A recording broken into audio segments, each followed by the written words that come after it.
a revitalized Real Madrid under Jürgen Klopp. That is a scenario that has many Madridistas thrilled, especially after growing frustration over how little their beloved team has been running. And this is not just opinion. UEFA released official statistics confirming that Real Madrid covered the least ground of all 8 teams that reached the Champions League quarterfinals this season.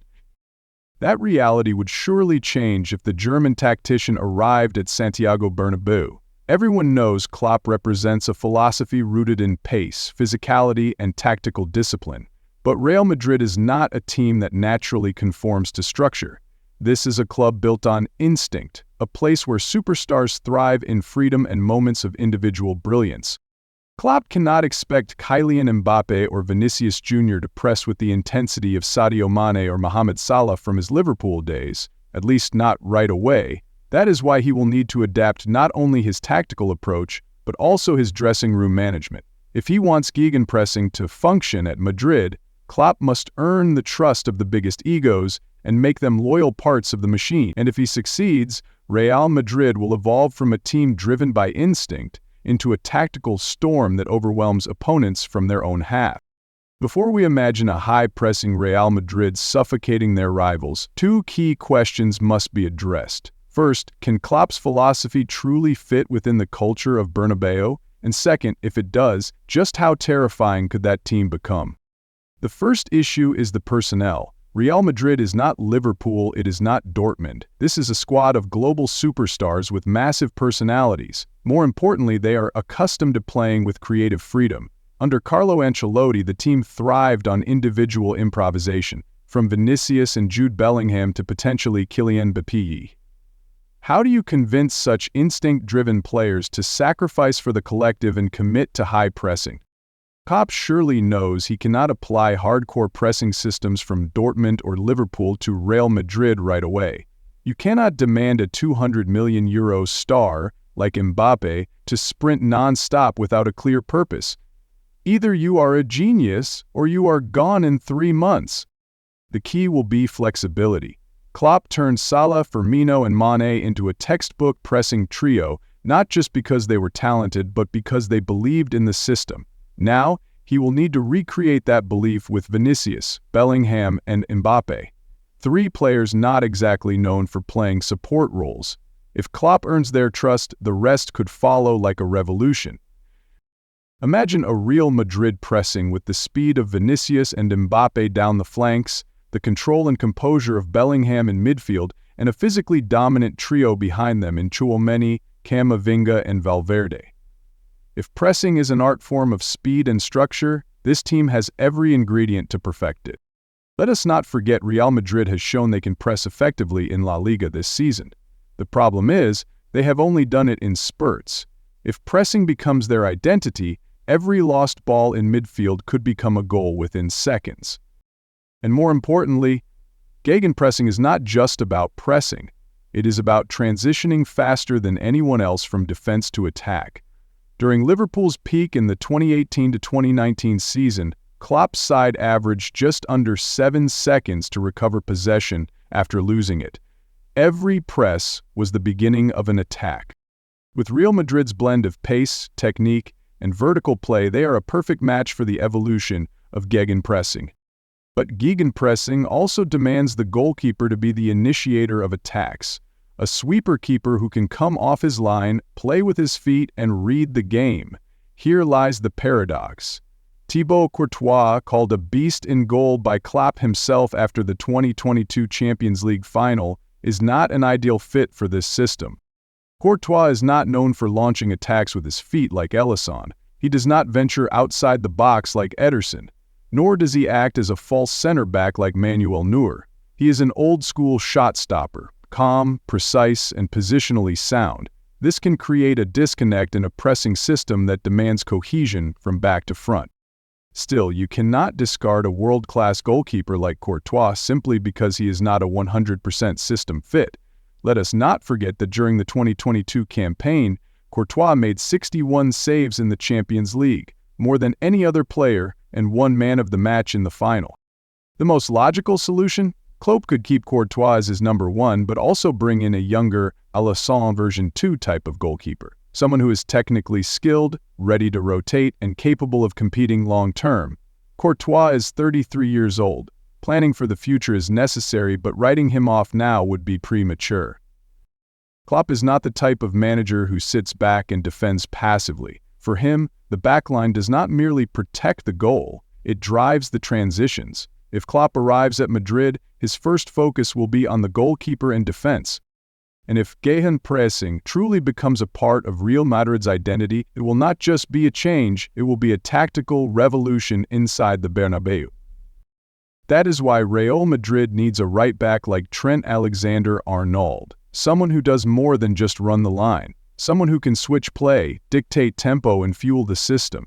Dani Carvajal is still solid, but he is not the kind of player who orchestrates build-up play. At center-back, Antonio Rudiger is a rock, but he needs a partner who is fast and understands pressing. Someone like Ibrahima Konate, Klopp's former pupil at Liverpool. On the left, David Alaba may not be at his physical peak, but he is still a tactical asset with experience and intelligence. In a high-press system, defenders must set the rhythm and lead the shape, not simply react to danger. If Jürgen Klopp really takes charge at Real Madrid, his biggest and most immediate transformation will likely start from the back line. In Gegenpressing, defenders cannot just clear the ball. They must form an organized unit that compresses space, steps up as a group, and recovers swiftly when the press is broken.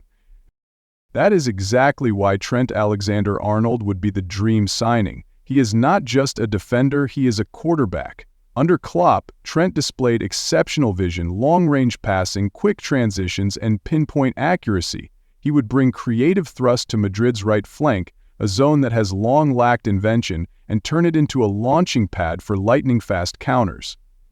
While Carvajal remains reliable, no current real defender can dictate pressing tempo and orchestrate the play like the Englishman. But when a right-back pushes high, the space behind him becomes vulnerable.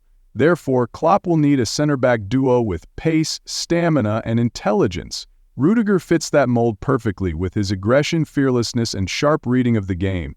He can cover for advanced teammates and neutralize fast breaks with authority. But Rudiger alone is not enough. Eder Militao was once a reliable name, but after a long injury layoff his form remains uncertain.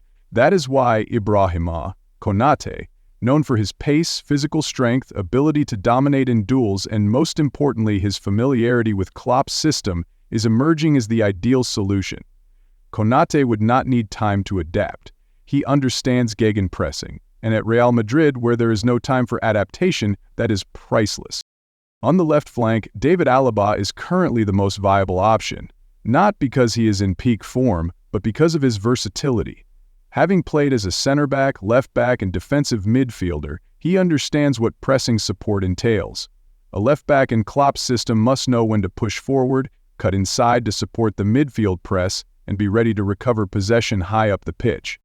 In short, if gegenpressing is to be the future at the Bernabéu, then the back line must be the starting point of this rebuild. There is no room for passive fullbacks. There is no time for center-backs who only know how to clear the ball. Instead, defenders must be in constant motion, applying relentless pressure and instantly reclaiming control every time possession is lost. And that approach only works if the midfield is ready to carry the load. Gegenpressing demands a mobile, high-energy midfield that transitions at lightning speed and presses aggressively. To be direct, Luka Modric is no longer suited to this type of football.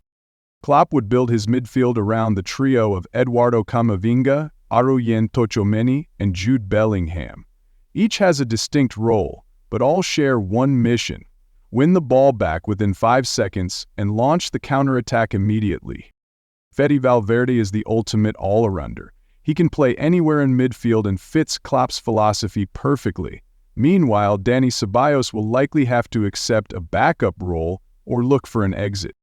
If squad depth is needed, Martin Zubamendi is emerging as the perfect piece. He is intelligent, combative, and has the stamina to maintain pressing intensity throughout a full season.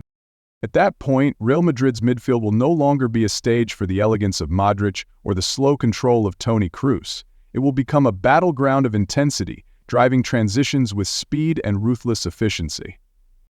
Camavinga is agile, fearless, and aggressive in duels. Tchouaméni is powerful, composed, and a master at reading the game. He is the perfect holding midfielder.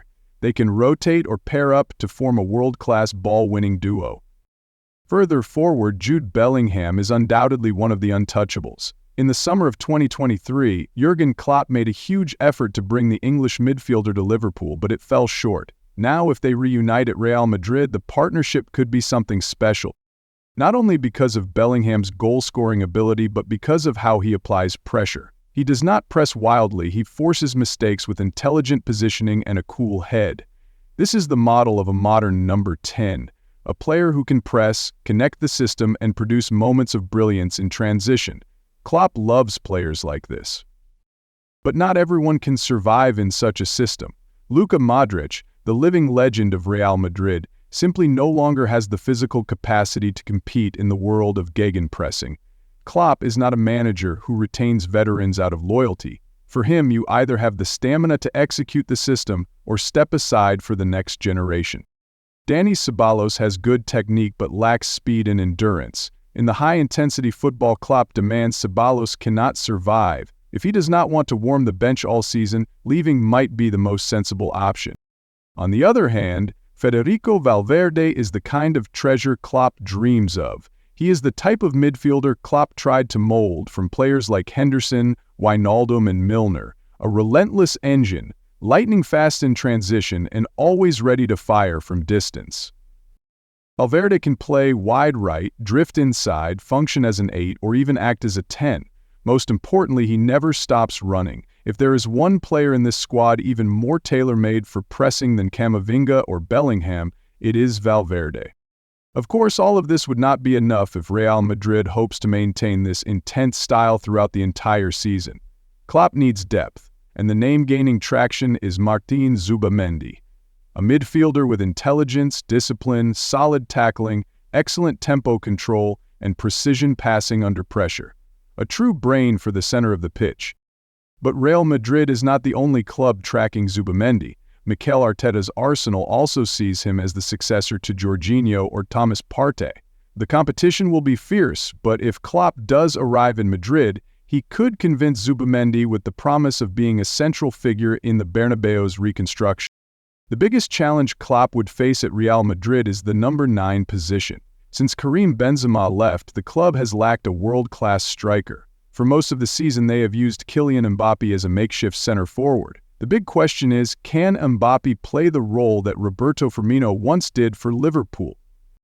The answer is yes, if Mbappé is willing to make sacrifices. He must become the player who stretches defenses, lays off passes, and creates space, rather than always being the one looking to score. Rodrygo could be Klopp's version of Diogo Jota, a versatile forward with sharp finishing and strong pressing instincts. Endrick is a diamond in the rough. Under Klopp, who once developed the likes of Alexander-Arnold, Roos, and Sahin, this youngster could become a true number 9 of the future. If that is still not enough reassurance, Real Madrid could sign a rotational striker, affordable but effective. A name like Benjamin Sesko would be worth considering. Similar to how Klopp used Divock Origi at Liverpool, not to start but to solve specific scenarios. Post-Benzema, Real Madrid has survived on inspiration. But to build an empire, they need structure. And no one builds structure better than Klopp. The real challenge is not a lack of talent, it is changing the mindset of a squad used to freedom. But if there is anyone with the charisma, conviction, and authority to do that, it is Jürgen Klopp. And if he succeeds, this will not just be a new team, it will be a destructive, organized empire, one that does not win through inspiration alone, but through strategy, structure, and systematic dominance. Real Madrid under Gegenpressing could be the next great chapter in the golden history of Santiago Bernabéu.